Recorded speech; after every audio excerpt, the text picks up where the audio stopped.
경제가 이렇게 쉬울 수 없다. 경제가 이렇게 시원할 수 없다. 경제가 이렇게 색다를 수 없다. 경제직설 출발합니다.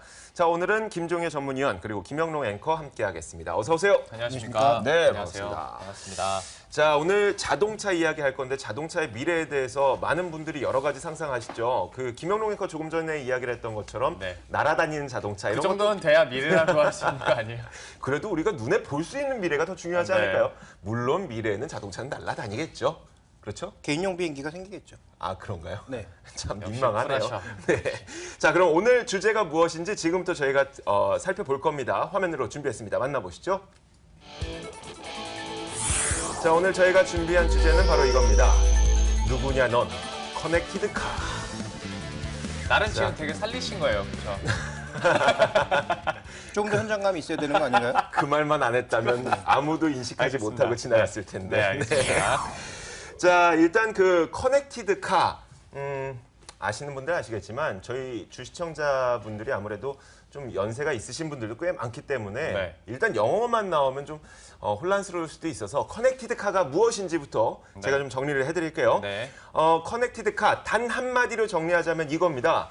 커넥티드 카라는 거는 타고 다닐 수 있는 스마트폰. 그냥 이렇게 생각을 하시면 돼요. 네. 자동차는 자동차인데 이 우리가 스마트폰에서 이용할 수 있는 모든 기능을 이용을 할 수가 있고 나의 스마트폰을 바로 자동차에 동기화를 시켜서 자동차를 타고 가면서도 내가 평소에 쓰던 애플리케이션, 내가 평소에 쓰던 SNS, 뭐 카카오톡, 뭐 페이스북 이런 것들을 그 장르에서 그대로 이용할 수 있는 것, 바로 이게 커넥티드 카인데 네. 이렇게 표면적으로만 그리고 1차원적으로만 생각할 게 아니라 커넥티드 카가 계속 발전을 하게 되면 우리는 이런 걸 할 수가 있게 됩니다. 바로 이게 궁극의 커넥티드 카라고 얘기할 수 있는 자율주행인데 네. 최적의 자율주행을 할 수 있는 게 네. 궁극의 커넥티드 카죠. 예를 들어서 이런 게 나타날 수가 있는 거예요. 자, 모든 차량을 인터넷으로 연결을 하게 되죠. 그러면 서로 정보를 공유해서 최적의 운행을 할 수가 있는 거예요. 예를 들어서 제가 아침에 출근할 때 인천에서 뭐 서울로 들어오게 되면은 항상 막히는 길이 있어요. 네. 그 목동쯤 들어설 때 차선 4개밖에 안 되는데 인천에 있는 모든 사람들이 그 길을 통해서 서울로 들어와요. 네. 네. 그럼 너무나도 차가 막히니까 정보를 모두 다 공유하고 있는 이 커넥티드 카들이 네. 예를 들어 10만 대가 들어올 때 한 3만 대는 제1경인 이용하게 하고 네. 한 3만 대는 2경인이나 3경인 이용하게 하고 네. 또 나머지 3만 대는 한 광명을 통해서 들어올 수 있는 방법을 이용하게 하고 기름이 더 많이 들겠네요. 누군가는 많이 들겠죠. 운전자의 선택권은 없는 건가요, 그러면? 하지만 최적의 가장 빠른 길로 올 수가 있는 거죠. 그 인터넷 시스템이라고 하는 것이 차량을 적절하게 적절한 곳에 배치를 함으로써 네. 우리는 교통체증을 겪지 않으면서 이 도로를 풀로 이용할 수 있는 네. 그런 상황이 또 발생을 할 수가 있는 거고 네. 또 한 가지 이런 것도 가능합니다. 제가 그림을 한 가지 준비했는데 네. 이거는 2018년부터 유럽에서 실제로 사용될 e콜이라고 하는 네. 시스템인데요. 교통사고 군안 시스템 가운데 하나예요. 뭐냐면은 기가의 속도로 사람을 구할 수가 있어요. 만약에 외곽에서 시골 후미진 곳에서 사고가 났어요. 그런데 사고 당사자가 정신을 잃어버리게 된 거죠. 네. 나를 구제해 주세요 119에 전화할 수도 없는 상황이 됐어요. 그럼 방치될 수밖에 없잖아요. 네. 그런데 이 시스템을 이용을 하게 된다면 차량이 인터넷으로 연결이 되어 있기 때문에 사고가 나자마자 여기에서 사고가 발생했다는 것을 바로 119 구급센터에다가 연락을 하게 됩니다. 네. 거기에다가 보험사에도 직접 연락이 가겠죠. 네네. 기가 속도로 전파의 속도로 연락이 가는 거예요. 그러면은 이 사고 당사자가 내가 사고를 당했다고 연락을 취하지 않아도 예. 바로 대응이 가능한 거죠. 사람의 목숨을 살리고 즉각적으로 사고에 대응할 수 있고 네. 이런 기술이 가능한 게 바로 커넥티드 카입니다. 근데 이제 이게 네. 좋은 부분이 분명히 많지만 네. 예를 들어서 그 지역 토착민, 네. 나만 알고 있는 길 네. 이런 어떤 그 독점 루트를 갖고 있던 사람들한테는 최악의 방법이거든요. 왜냐하면 있죠. 네. 저 같은 경우에는 이제 꽤 오래 그 용인 수지 지역에 살았는데 네. 그러다 보니까 용인의 옛길 이런 네. 걸 좀 알고 있었거든요. 네. 그래서 실제로 뭐 에버랜드를 넘어간다든지 그럴 때 뒷길을 통해서 차 안 막히고도 빠르게 갈 수 있는 길을 네. 분명히 알고 있었는데 네. 이제 뭐 내비게이션이 그 길을 어느 정도 알려주고 근데 내비게이션은 항상 뭐 고속도로 뭐 빠른 길 위주니까 네. 아마 그런 길을 피해서 잘 알려주지 않았. 그래서 전 그 길 다닐 때 한 번도 막힌 적이 없었거든요. 주말에도. 네. 근데 이제 뭐 커넥티드 카 이런 걸 통해서 뭐 이렇게 분산시키게 되면 전체적인 속도가 다 떨어지는 건 아닌가라는 그런 저도 불안감도 그렇게 좀 있어요. 생각해요. 그리고 이제 미래 자동차 말하면 뭐 운전대 없어진다라는 얘기도 많이 네. 하잖아요. 네. 저는 그건 별론 것 같아요. 왜요? 없어지진 않을 거예요. 왜냐하면 시스템이 고장났을 때 누군가 수동 조정을 네. 해야 되기 때문에 네. 어떻게든 형태로든 남아는 있겠죠. 다만 뭐 지금처럼의 그 형태는 아니라고 하더라도 네. 일정 부분의 그 조작 체계는 남아 있을 가능성이 있다라고 봅니다. 좀 그리고 다른 얘기일 수도 있는데 네.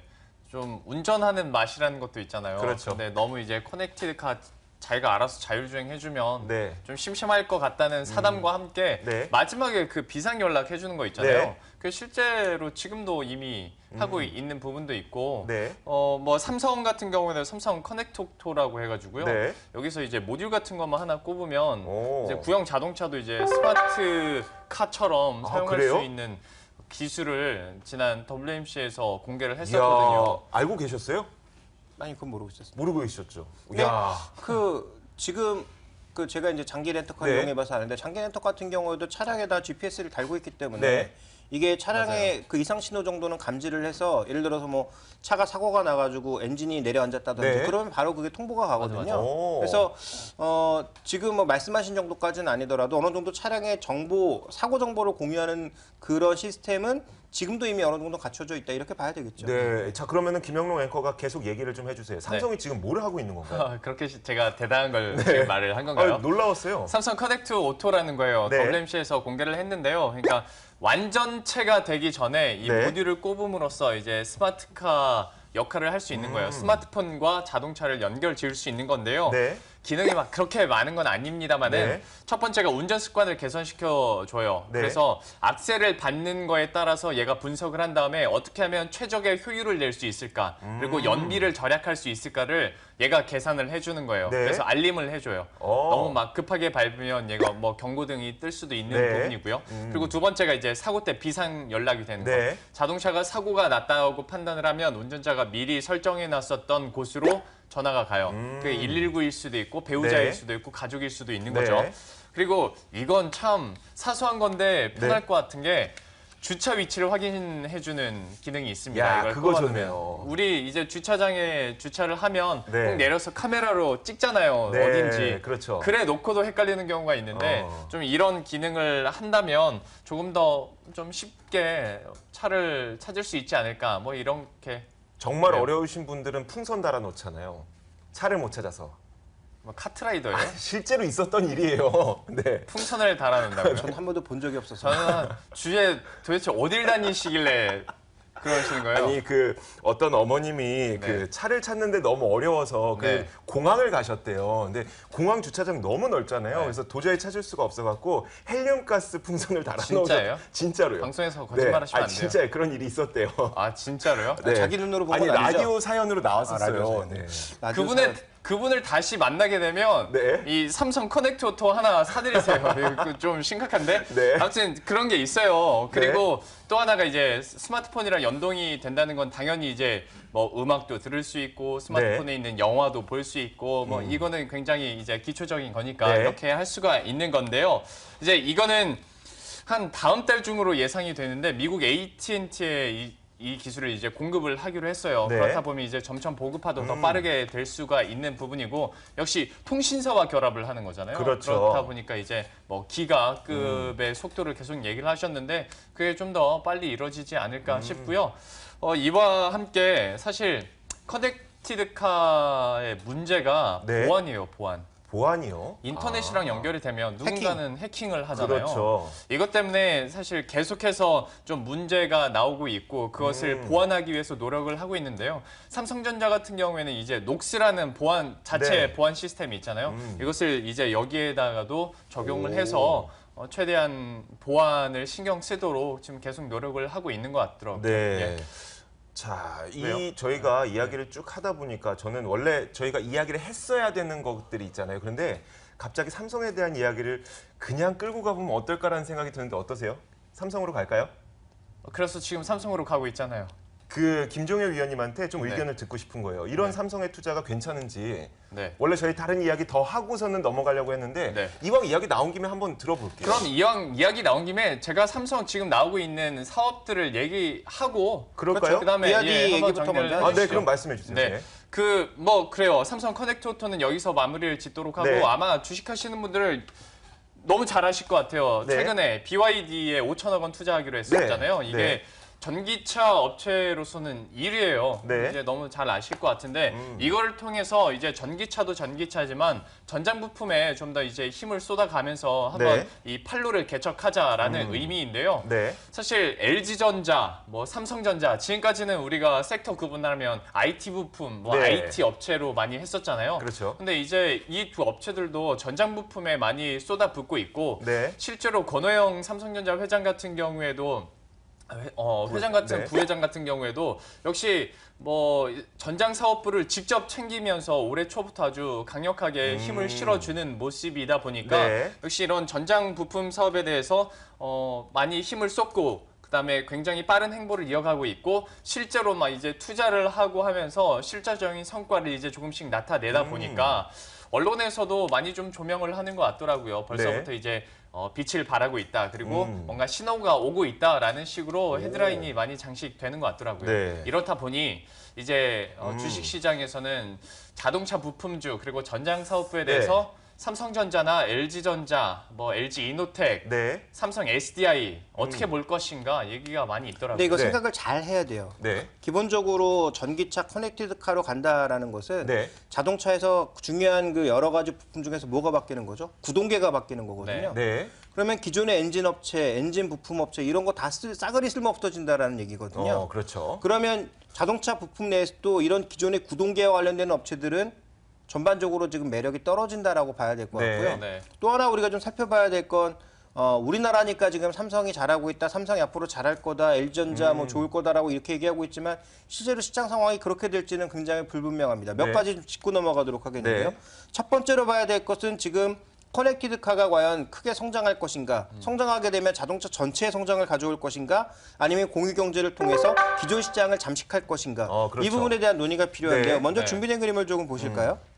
첫 번째 이제 준비된 그림을 보시면 주요 자동차 업체들의 시가총액인데요. 네. 지금 보시면 포드나 GM 같은 경우에는 정체나 줄어들고 있지만 우버는 계속 증가하고 있거든요. 네. 얘기가 무슨 얘기냐? 결국 살기 어려워지면서 성장이 둔화되면서 사람들이 우버에 관심을 가진다라는 거죠. 그러면 네. 자동차가 기존에 제조업에서 차지하던 비중 그리고 전체적으로 자산에서 차지하던 비중이 높았던 것에 비해서 어떻게 바뀌고 있느냐? 실제로 사람들이 생각해 보니 차를 내가 사서 가지고 있으면 네. 1년에 며칠 쓰느냐를 고민하기 시작합니다. 네. 맞아. 가만히 생각해 보니까 그렇게 매일 쓰는 사람도 있겠지만 그렇지 않은 사람들이 더 많단 말이에요. 네. 그럼 내가 굳이 차를 사야 되겠느냐? 공유하면 되지 않겠느냐? 맞아. 그래서 이제 우버라고 하는 서비스에 대해서 관심이 높아졌고 우버의 시가총액이 기하급수적으로 증가하고 있는 거죠. 네. 이 얘기는 무슨 얘기냐면 결국은 차에서 가장 중요한 가치가 이제는 소유의 개념이 아니라 공유의 개념으로 바뀌고 있다. 그러면 이것은 새로운 시장을 창출하는 것이 아니라 기존 시장을 죽이는 부분이 되고 있다는 점에서 우려가 되고 있는 것이고요. 네. 최근에 자동차주의 전반적인 하락은 이런 부분도 반영을 하고 있는 거다. 이렇게 볼 수가 있겠고. 저 이거 듣다가 네. 진짜 근거 없는 얘기고 농담이긴 한데요. 네. 미래 막 영화 보면 네. 막 날아다니는 자동차도 있고 커넥티드 카도 있잖아요. 네. 근데 문득 든 생각이 그 영화 보면요. 집에 주차장이 없어요.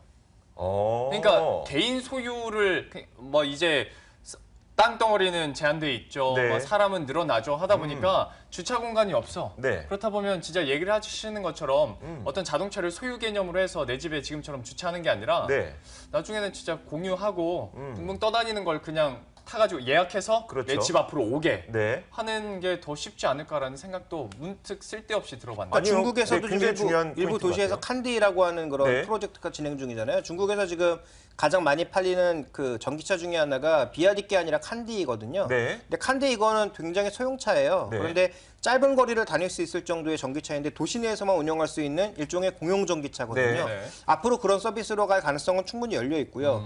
또 하나 이제 앞에 그 옆에 그림을 보시면 네. 최근에 고급 차량 중에서 가장 빠르게 판매량이 늘고 있는 건 테슬라입니다. 네. 그러니까 기존의 구동차 파워트레인보다는 새로운 파워트레인을 원하고 있는 것이고요. 네. 또 하나 지금 커넥티드카가 굉장히 눈앞에 다가와 있는 것처럼 뭐 떠드는 사람들이 많지만 네. 지금 이제 준비된 다음 그림 보시면 5단계로 나눠봤을 때 지금은 3단계 초입 정도로 네. 보셔야 돼요. 그러면 우리가 궁극적으로 얘기하는 커넥티드카는 5단계 정도가 될 텐데 네. 이 5단계로 들어가는 시점은 예측 불가능해요. 지금 뭐 대부분 보고서에 2019년, 뭐 2020년 네, 된다 그렇게 하지만 나오던데요. 그거 다 헛소리입니다. 아. 어떻게 될지 아무도 몰라요. 네. 지금 왜 그러냐면 그 다음 준비된 그림 보시면 V2X 시스템이라고 하는 게 있는데 아까 이제 이조 앵커가 얘기를 했잖아요. 네. 차 간 통신, 차와 인프라와의 통신. 네. 이게 이제 법상으로 굉장히 중요한 문제거든요. 맞아. 그러니까 미국에서 법을 어떻게 허용해 줄 거냐, 유럽에선 법을 어떻게 허용해 줄 거냐. 이게 만약에 허용되지 않으면 전부 물 건너가는 거거든요. 그렇죠. 커넥티드카는. 그래서 실제로 정부의 허가가 어떻게 나느냐. 그러면 우리가 또 하나 생각해 봐야 될 건 지금 이제 구글의 뭐 스마트카라든지 네. 애플의 스마트카 이런 거에 뭐 사람들이 모두 열광하면서 간과하고 있는 게 기존에 100년 이상 유지돼 왔던 메카닉 업체들을 무시하고 있단 말이에요. 이들은 별거 아니지 않느냐. 네. 이 새롭게 떠오르고 있는 이들 업체가 앞으로 커넥티드카를 하나 장악할 건데. 근데 이들의 100년의 이 웅축된 힘을 무시하면 안 된단 말이죠. 네. 이들이 로비를 한다든지 해서 이런 걸 최대한 지연시킬 수 있거든요. 그래서 지금 현재 나타나고 있는 그 흔히 얘기하는 기술주들의 너무 얽매이거나 커넥티드카에 너무 얽매여서 이쪽에만 우리가 몰입을 하게 되면 네. 중요한 걸 놓칠 수 있다라는 거죠. 아직 논란거리는 많고 해결해야 될 과제도 많기 때문에 커넥티드카는 당장 내일 다가올 수 있는 게 아니다. 네. 앞으로 많은 과제가 산적해 있다. 이렇게 봐야 될 거고요. 또 하나. 지금 이제 자동차들을 전 세계적으로 팔고 있잖아요. 네. 이 나라에선 법이 돼요. 네. 이 나라에선 법이 안 돼요. 어떻게 네. 할 거예요? 그러니까. 그러니까 이런 문제까지 네. 해결해야 되기 때문에 커넥티드카에 대해서는 우리가 짚고 넘어가야 될 문제가 굉장히 많다라는 점을 먼저 말씀드리고 싶습니다. 저 네. 사족 하나만 더 말씀드려도 아, 돼요? 그럼요.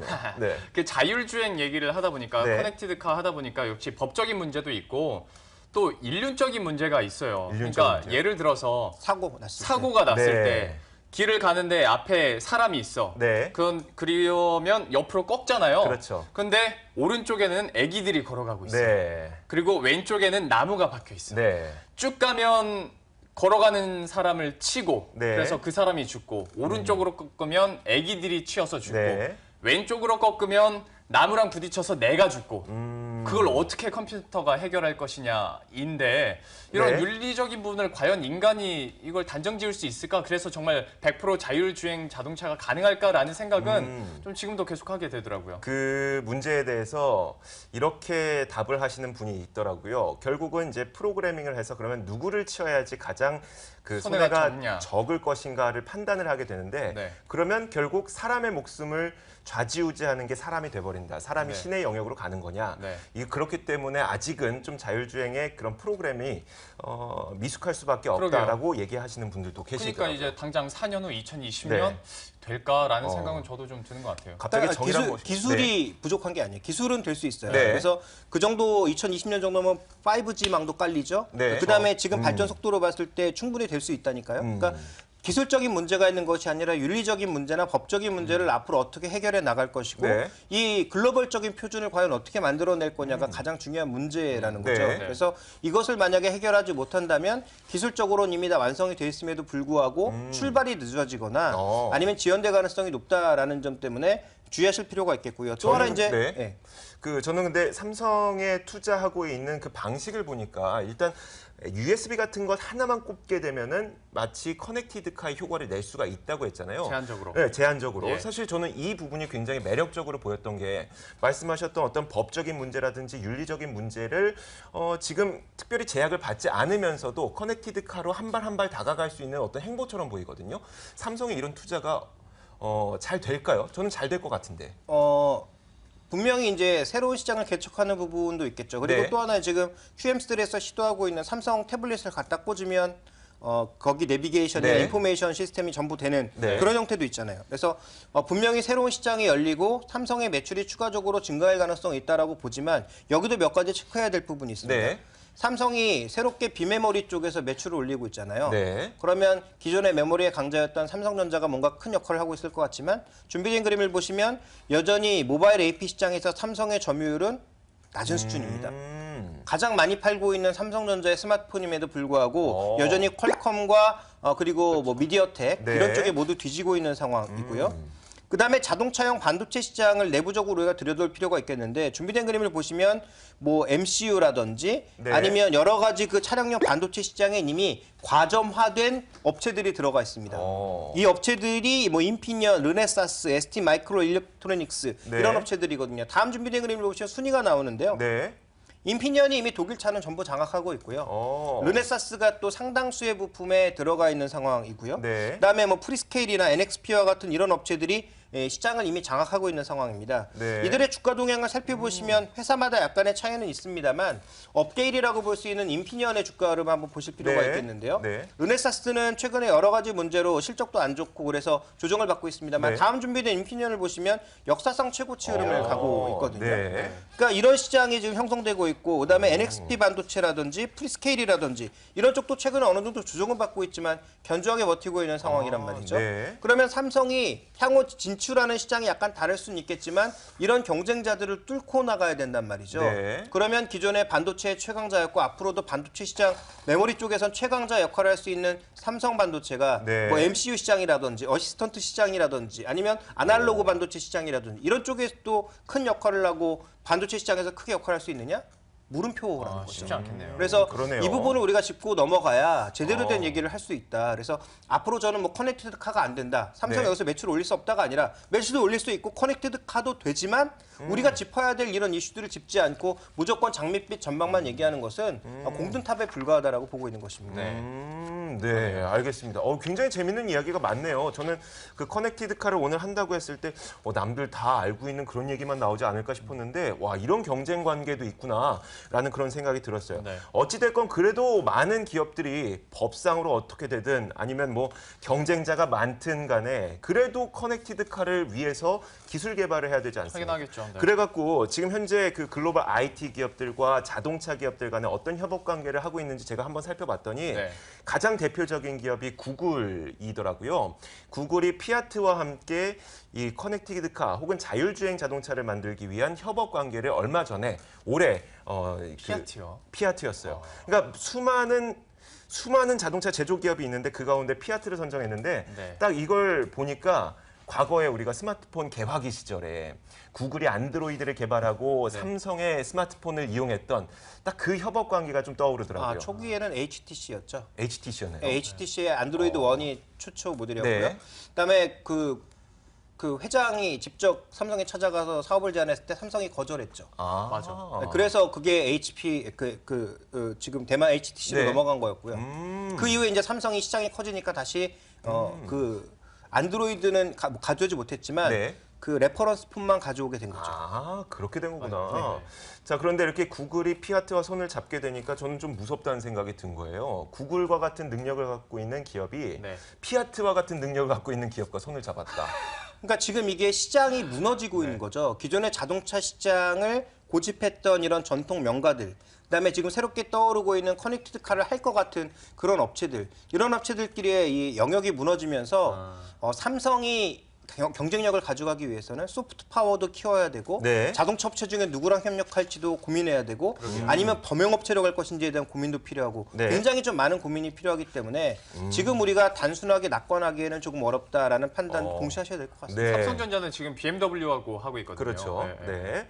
자, 이렇게 저희가 커넥티드 카에 대해서 낱낱이 여러 가지 이야기들을 좀 정리해봤습니다. 이제 결론을 내릴 텐데, 자, 각각 한 분씩, 자, 커넥티드 카 누구냐 넌 이것이다라고 결론을 한번 내려주세요. 김종현 의원부터 먼저 말씀하실까요? 네, 커넥티드 카는 미래의 총알이지만 네. 지금 위기와 기회가 공존하는 땅이다. 그래서 기회도 분명히 있지만 그에 따른 위기도 분명히 있는 시장이라서 낙관 편향적으로 가긴 어렵다라고 보고 있습니다. 그래서 네. 철저하게 종목과 기업을 가려내야 된다. 네. 우리나라에서 제가 보기에 살만한 기업은 아직까지는 만두와 삼성전자를 제외하고는 없다. LG전자를 하나 정도 더 끼워넣을 수 있겠다. 이렇게 보고 있습니다. 네, 알겠습니다. 김영로 앵커는요? 저는 커넥티드카 하면서 물론 기술 개발을 많이 하고 있는데 제 결론직설은 상용화의 승자는 누가 될 것인가라고 해봤어요. 당장 내가 써봐야 이게 상용화 되는 거잖아요. 네. 과연 제가 가장 첫 번째로 사용하게 될 커넥티드카의 기업은 어느 기업일까라는 궁금증이 생겨서 뭐 이렇게 지어봤습니다. 알겠습니다. 저는 개인적으로 커넥티드카 산업 자체에 대해서 이렇게 생각을 했습니다. 이제 자동차들이 하나의 사람의 몸처럼 움직이지 않을까. 우리가 사람의 몸이 유기적으로 움직인다고 했잖아요. 그런데 이 커넥티드카가 만약에 보편화가 된다면 모든 차량들이 인터넷으로 하나의 네트워크 상에서 움직이게 되면서 가장 최적의 도로 이용과 가장 최적의 자율주행을 할 수 있는 그런 세상이 가까운 미래는 아닐지라도 궁극적으로는 그런 세상이 나타나지 않을까라는 생각에 이렇게 결론을 내려봤습니다. 네. 자, 결론직설까지 저희가 해봤고요. 경제직설 시간이었습니다. 김종일 위원 그리고 김영롱 앵커 수고하셨습니다. 고맙습니다. 고맙습니다.